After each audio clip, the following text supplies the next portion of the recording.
సమాజం ఎటుపోతోంది, ప్రపంచంలో ఏం జరుగుతోంది అర్థం కానటువంటి పరిస్థితి. కేవలం 12 ఏళ్ళు ఉన్న పిల్లలు, అంటే 7th క్లాస్ చదివేటువంటి పిల్లలు లవ్లో పడ్డారు. అంతటితో ఆగలేదు. 10th క్లాస్ వరకు కూడా ఇద్దరు అలాగే కంటిన్యూ చేశారు ఫ్రెండ్షిప్ని, లవ్ని. పోనీ అక్కడితో ఆగినా బాగానే ఉండేది. ఆ తర్వాత కూడా ముందుకు వెళ్ళి చివరికి ఆ అమ్మాయి ప్రెగ్నెంట్ అయినటువంటి పరిస్థితి. 10th ఇంటర్ వరకు వచ్చేసరికి ఇదంతా జరిగిపోయింది. తీరా ఆ అమ్మాయి పెళ్లి చేసుకోమని అడిగితే ఆ అమ్మాయికి అబార్షన్ చేయించిందే కాకుండా నేను పెళ్లి చేసుకోను, ఏం చేస్తావో చేసుకోమన్నాడంట. అందుకని ఆ అమ్మాయి ఏం చేయలేక చివరకు ఫిలింనగర్ పోలీస్ స్టేషన్లో ఫిర్యాదు చేసింది. అసలు 12 ఏళ్ల నుంచి లవ్ ఏంటి, 16-17 ఏళ్లకే ప్రెగ్నెన్సీ రావటం, అబార్షన్ చేయించటం, పెళ్ళిళ్ళ గురించి ఆలోచించటం ఏంటి అసలు ఇదంతా? ఎక్కడికి పోతున్నాం, ఏం జరుగుతోంది? ఒకసారి మనం ప్రముఖ సైకియాట్రిస్ట్ డాక్టర్ కళ్యాణ్ చక్రవర్తి గారు లైవ్ కాల్లో ఉన్నారు, ఆయనతో మాట్లాడదాం. డాక్టర్ గారు నమస్తే అండి. నమస్తే మేడం. ఏంటి సార్ ఏం జరుగుతుంది అసలు? 12 ఏళ్ల పిల్లలకు లవ్ ఏంటి? ఇళ్ళ పక్కన ఇళ్ళు అంట.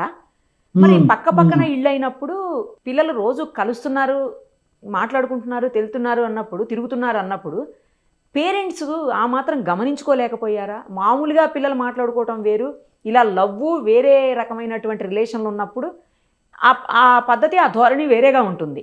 మరి వాళ్ళకి ఎందుకు తెలియలేదు, ఎందుకు కంట్రోల్ చేయలేకపోయారు? ఇప్పుడు ఆ పిల్లలు ఈ స్టేజ్ వరకు వచ్చి చివరికి ఆ పిల్లోడు వెళ్ళి జైల్లో కూర్చోవలసిన పరిస్థితి. జైల్లో మీన్స్ అదేలేండి, ఇంకా చిన్నపిల్లలకు ఉంటాయి కదా సపరేట్ జైళ్ళు, అందులో కూర్చున్నాడు.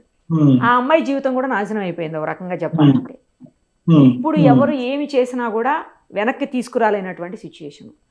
ఇలా సార్ అసలు ఎక్కడ కంట్రోల్ చేయాల్సినటువంటి పరిస్థితి, మరి ఇంత ఎక్స్ట్రీమ్ లెవెల్కి వెళ్ళి ఎందుకు బిహేవ్ చేస్తున్నారు పిల్లలు అసలు? మేడం, ఇక్కడ నిర్మా గారు, బహుశా ఇది మన అందరికీ సామాజికంగా ఇలాంటి సంఘటనలు జరిగినప్పుడు ఏజ్ అనేటటువంటిది, క్రైమ్ చేసేటటువంటి ఏజ్ అనేటటువంటిది లాస్ట్ 2 decades బట్టి, 20 సంవత్సరాలు బట్టి చూసుకుంటే కనుక అది క్రమేపీ తగ్గిపోతుంది. అంటే మీరు ఇదివరకు ఇదేంటి 18 సంవత్సరాల అబ్బాయి ఇలా చేయటం ఏంటి అని అనుకున్న రోజుల్లో ఇప్పుడు 15 కాస్త ఇప్పుడు 12 అంటున్నాం. అదే కదా.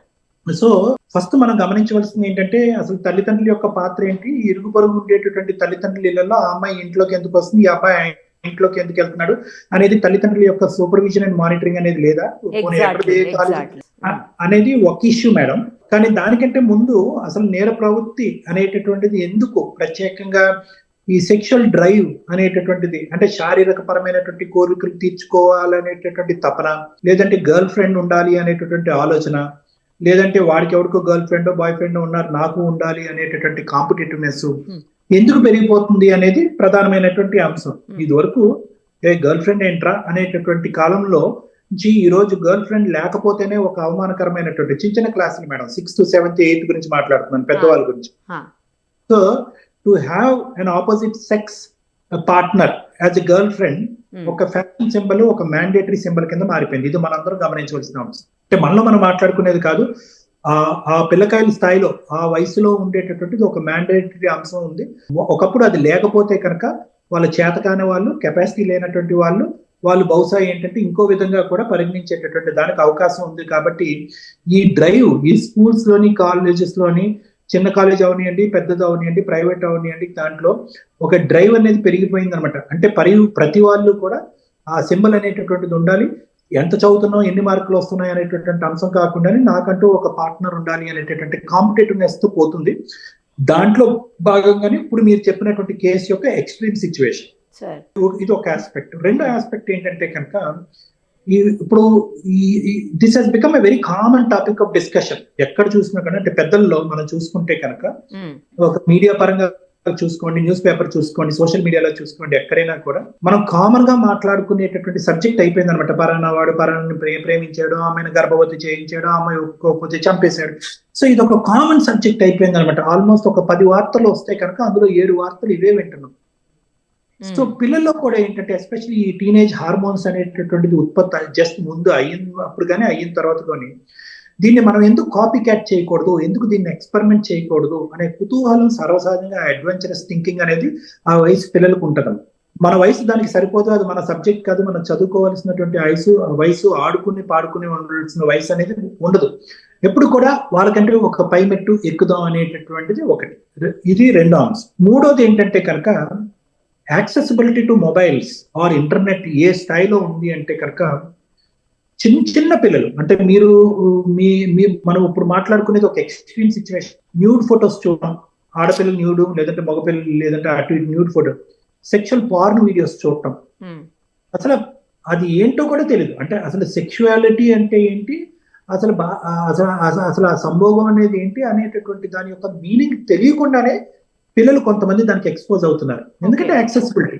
ఒకప్పుడు అన్ని సైట్స్ బ్లాక్ చేసుకునే పేరెంట్స్ చాలా మానిటరింగ్ చేసినా కూడా ఈ పాపప్స్ లాంటివి వస్తూ మధ్య మధ్యలో పాపప్స్ లాంటివి, అడ్వర్ట్స్ లాంటివి, పాపప్స్ లాంటివి వచ్చి ఇదేంటో మనకి తెలియనటువంటి ప్రపంచం, దీన్ని ఒక్కసారి మనం ఎక్స్పెరిమెంట్ చేయాలని చెప్పి పిల్లలు ర్యాండమ్ గా క్లిక్ చేస్తున్నారు. ఒక విధంగా అది ఒక డ్రైవ్ ఫోర్స్ అనమాట. ఆటోమేటిక్ గా ఏంటంటే ఒకటి చూసిన తర్వాత ఇంకోటి చూసిన తర్వాత అలా లింకులు వెళ్ళిపోతూ ఉంటాయి. వాళ్ళకి తెలియకుండానే వాళ్ళు దాంట్లోకి వెళ్ళిపోతారు, ఆ లూప్ లోకి వెళ్ళిపోతారు. ఒకసారి వెళ్ళిపోయిన తర్వాత ఏదైతే రిపీటెడ్ గా వర్చువల్ గా మనం చూస్తున్నామో, కొంతమందికి ఈ స్పీడ్ ఉండేటటువంటి పిల్లల్లో ఇది వర్చువల్ గా ట్రై చేసేది రియల్ గా మనం ఎందుకు ఎక్స్పెరిమెంట్ చేయకూడదు అని చెప్పి ఆ ఎక్స్పెరిమెంట్ పద్ధతిలో వెళ్తుంది. సో ఇలాంటి రకరకాల కారణాలు అనేది ఉన్నాయమ్మా. నాలుగోది, ఇప్పుడు మీరు తీసుకొచ్చినట్టుగా పేరెంట్స్ అనేటటువంటి వాళ్ళ యొక్క పర్యవేక్షణ ఏంటి, పక్కింట్లోనే ఉంటారు. యూజువల్ గా ఈ ఎదురు బదురు ఉండేటటువంటిది మీ చిన్నప్పుడు కానీ మా చిన్నప్పుడు కానీ కొద్దిగా ఎందుకో తెలియదు కానీ మన ఇంట్లో మనుషులు అయిపోతారు. వాళ్ళు ఒక నమ్మకం అనేది పెరిగిపోతారు. అన్నయ్య, చిన్న, అక్క, తమ్ముడు అన్నట్టు వచ్చిపోతూ ఉంటారు. ఎవరిని నమ్మకపోయినా కూడా వీళ్ళనైతే మాత్రం చాలా గాఢంగా నమ్ముతూ ఉంటారు. వాస్తవానికి ఏదైనా బయటకు వెళ్ళేటటువంటి మాల్స్ కానీ, లేదంటే ఏదైనా ఎగ్జిబిషన్ కానీ, ఎక్కడన్నా క్రౌడ్ ఉండే చోటకి పంపించాలంటే వీళ్ళని తోడుగా పంపిస్తూ ఉంటారు. సో ఆ నమ్మకంతో కూడా ఇటువంటి సందర్భాల్లో పేరెంట్స్ ఏంటంటే కొద్దిగా చూసి చూడకుండా ఈ స్థాయిలో ఏదో తెలిసిన మొహం ఇంట్లోకి వచ్చిపోతున్నాడు కదా కొంత అనే విధంగా కూడా ఉండుండొచ్చు.